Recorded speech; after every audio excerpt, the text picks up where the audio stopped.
So we're talking about Fushiguro in this one, and I guess he's like the rival of this series, or just the second to the MC Yuji. But unlike what we typically see in like the rival or the second in like a shonen series, he's way less aggressive, I guess you could say, which in my opinion makes him more likable. And this also plays more into who he is like as a person, because he believes that the world is like unfair and that a sorcerer is a tool to ensure kind people are given more chances to live. This is pretty much the reason we see him save Yuji in the beginning of the series, despite the circumstances with Sukuna and everything. But pulling back on him being like too far into the realm of altruism, he doesn't see himself as like a hero for having this mindset. He more so thinks it's like a selfish and irrational desire. But anyway, along with Yuji and Nobara, he is one of the first year students at Tokyo Jujutsu High, and he's currently a grade 2 sorcerer. And despite his name being Megumi Fushiguro, he's actually a descendant of the Zenin family, the same family that Maki, Naobito, and Mai come from. And this is also one of the big 3 sorcerer families. Because of this lineage, he has access to the curse technique known as the 10 Shadows technique, where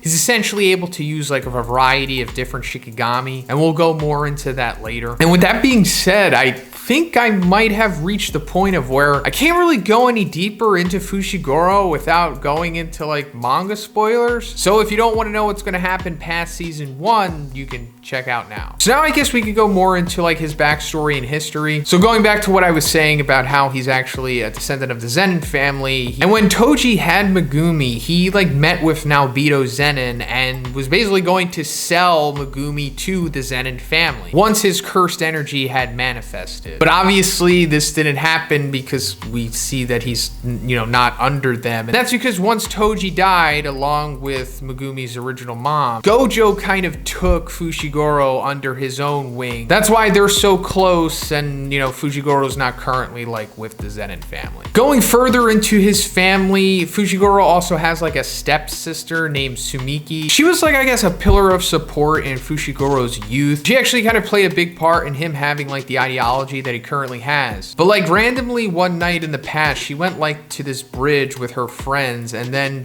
was like cursed and then went into a coma, and she's still in that coma as of currently within the series. It was also revealed recently that like the brain marked her for like a greater purpose for his plan later down the road. That's a story for a whole nother time, but I guess that just gives further motivation for Fushiguro to have beef with the brain. But speaking of things that were also recently revealed, going more into Toji selling Fushiguro to the Zenin family, despite it not exactly working out, he still was able to like alter the will of Naobito that put in the stipulations that like if Gojo were to some reason like be out of the picture, incapacitated or captured or whatever, then the heir to being the leader of the Zenin clan would actually be Megumi. And as of this recording, that whole storyline hasn't completed yet, so it's still up in the air what's going on, but it's still pretty interesting that Toji was able to do that. And it also shows Fushiguro's potential significance to the overall story. And speaking of that, there's more than one big potential for Fushiguro, because apparently Sukuna is super interested in him. Again, as of this recording, we still don't really understand completely why Sukuna is interested in Fushiguro, but I'm sure it has something to do with his abilities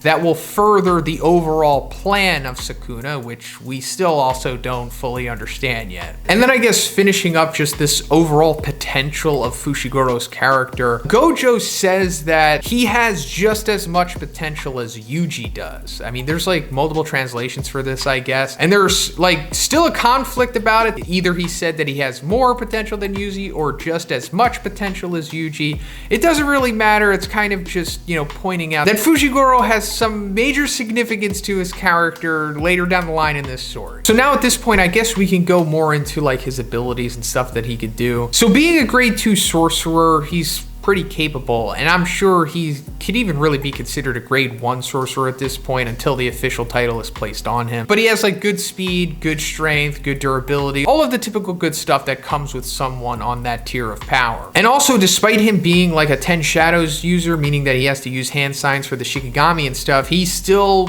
pretty capable using weapons and things like that. Fushiguro is also shown to be like one of the more, I guess, analytical type of sorcerers within the series, because he's usually usually the one that's like breaking down his opponents and relaying information to his teammates. So now we can go more into the 10 Shadows technique. And like I said in the beginning, it's this inherited technique from the Zenin family that allows him to like summon up to 10 different Shikigami. And so far we've seen Fushiguro use the divine dogs, which are like the most iconic Shikigami at this point, I guess. And there's like a white one and a black one. The divine dogs also have like, I guess, an advanced version of them called like the totality. And that's because like after his white dog had died, like the black dog inherited the power of it and became just more powerful. He's also used Nu, which is like the flying Shikigami, which is like a owl thing. He's also used the great serpent, which is just a big snake. He's also summoned Toad, which is just a big toad. He also has the Wells Unknown Abyss, which is like apparently a combination of Toad and Nu, where he gets like these frogs that have wings. We've also seen Max Elephant, which is just a big elephant, and it also has like this ability to like shoot a lot of water out of its trunk. But at this point, Fushiguro was only really able to use its base form because of the amount of curse energy that it requires. He's also used the Rabbit Escape, which is just like a horde of rabbits that he could summon. And now we're coming to the Big Daddy Shikigami, like the most powerful thing that the 10 Shadows technique can summon, and this is Maharaga, or 8-handed sword, divergent, Sila divine, general Maharaga. This thing, long story short, is a